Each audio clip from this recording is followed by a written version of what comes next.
और बिना देरी किए सीधे रुक कर लेते हैं। इस वक्त आप देख सकते हैं मेरे सहयोगी सौरभ कुमार पटना में हैं और उनके साथ हैं उद्योग मंत्री बिहार सरकार शहनवाज हुसैन साहब। उनसे सीधे ये देखिए तस्वीर आपके सामने, शहनवाज हुसैन साहब नजर भी आ रहे हैं।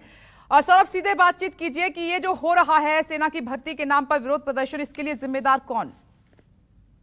सर ये बताइए कि पूरा देश जो है पिछले 3 दिनों से जल रहा है, जिम्मेदार कौन है, किसे मानते हैं?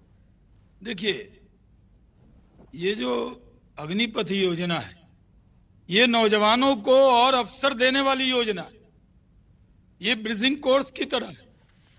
जो नौजवान उसमें जाएंगे उनके पास एक अच्छी खासी रकम आ जाएगी, अच्छा खासा अनुभव आ जाएगा, उनको सेना में मौका मिलेगा, उनको पैरामिलिट्री फोर्स में मौका मिलेगा, उनको समाज के अन्य काम में मौका मिलेगा, उनको जो पैसा मिलेगा उस वक्त उससे वो उद्यमी भी बन पाएंगे और सेना में भी जा सकेंगे। ये जो दुष्प्रचार हो रहा है कि इसमें 4 साल के बाद आपका भविष्य अंधेर में हो जाएगा, ये पूरी तरह गलत है, निराधार है। बल्कि ये तो एक ऐसा ब्रिजिंग कोर्स करेंगे कि आप देश के लिए भी काम आएंगे और अपने लिए भी कुछ कर पाएंगे। लेकिन सर ये बताइए, जो आप हमें समझा रहे हैं ये बातें आपको उन युवाओं को समझाना चाहिए जो प्रदर्शन कर रहे हैं। कुछ लोगों ने ये गलतफहमी पैदा कर दी कि 2 साल में जो उन्होंने तैयारी की, उम्र बढ़ गई तो अब उनको मौका नहीं मिलेगा। आज मैं प्रधानमंत्री जी का बड़ा शुक्रगुजार हूं। उन्होंने कहा कि जो 2 साल कोरोना में बर्बाद हुए, इसमें भर्ती नहीं हुई, उनके लिए एक बड़ी खुशखबरी है कि 2022 में 21 साल की जो उम्र थी उसको बढ़ा के 23 कर दी गई। वो कर सकते हैं। तो सेना में उनके जाने की जितने सेना में जाते थे उतने भी जाएंगे। इनमें से भी 50% से ज्यादा जाएंगे, ज्यादा भी जाएंगे, टैलेंटेड होंगे तो और ज्यादा जाएंगे।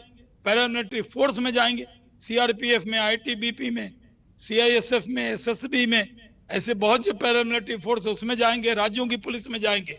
अलग उनको और मौका मिलेगा और उनके पास 4 साल में पूरा 17 साल से वो शुरू करेंगे तो उम्र तो 21 तक वो होती है। उसमें वो सेना में भी जा सकेंगे, एक अच्छी खासी रकम आएगी, उसमें कुछ लोग उद्यमी भी बनेंगे, अपना स्वरोजगार भी शुरू करेंगे और साथ में सेना में भी जाएंगे। तो ये जो नौजवान हैं इनको चिंता नहीं करनी। हम लोग नौजवानों के लिए, सेना के लिए समर्पित लोग हैं। भारतीय जनता पार्टी ने 1 रैंक 1 पेंशन किया, हम लोगों ने सेना का हरदम सम्मान किया, वार मेमोरियल बनाया।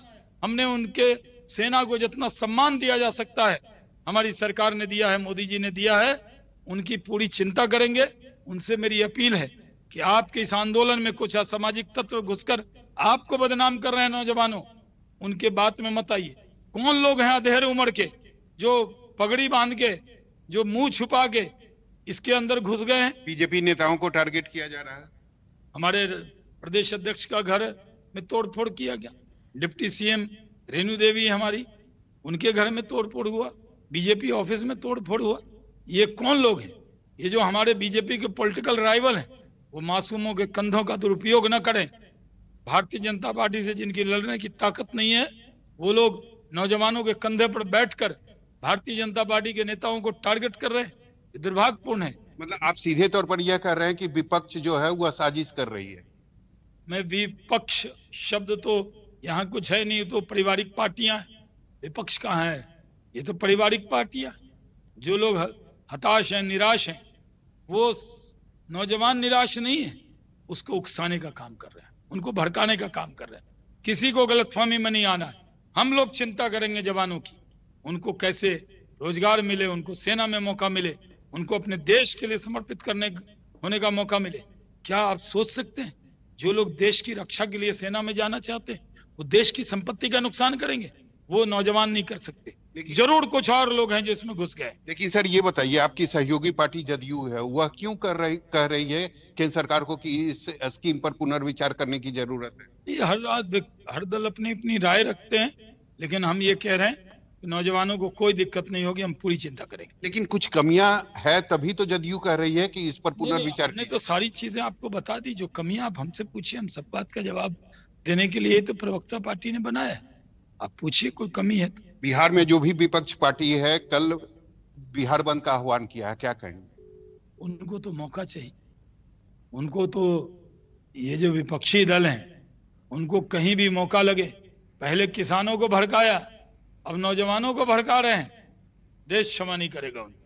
लेकिन किसानों के जो बिल थी उस पर भी तो बैकफुट पर आ गई केंद्र सरकार। इसमें तो हम नौजवानों को दे रहे हैं ना, कुछ ले कुछ नहीं रहे। नौजवानों को 4 साल का वो कोर्स दे रहे हैं, उनको अग्निवीर बना रहे हैं, उनको आगे ले जा रहे हैं, उनको अपॉर्चुनिटी दे रहे हैं, उनको इसमें पैसे मिलेंगे। लेकिन 4 साल के बाद फिर तो वो सड़क पे आ जाएंगे। नहीं, एकदम नहीं आएंगे, बल्कि और मौका मिलेगा, ट्रेंड होंगे। आपको नहीं लगता है कि जो बातें आप मीडिया के माध्यम से कह रहे हैं वही बातें आपको उन युवाओं को कहना चाहिए और अपने सहयोगी पार्टियों को भी समझाना चाहिए? आप ही के माध्यम से कह रहे हैं, और ये कह रहे हैं कि शांति बनाए रखिए, किसी के भी कहने में मत आइए, गुमराह मत होइए। तो हमारे साथ थे शहनवाज हुसैन। इनका साफ कहना है कि जो युवा तोड़फोड़ कर रहे हैं, हंगामा कर रहे हैं, वह शांति बनाए रखे, धैर्य बनाए रखे, और यह जो अग्निपथ स्कीम है या कहीं से भी युवाओं के लिए नुकसान नहीं करेगी और उन्हें एक तरीके से कहें तो फायदा ही देगी। जी।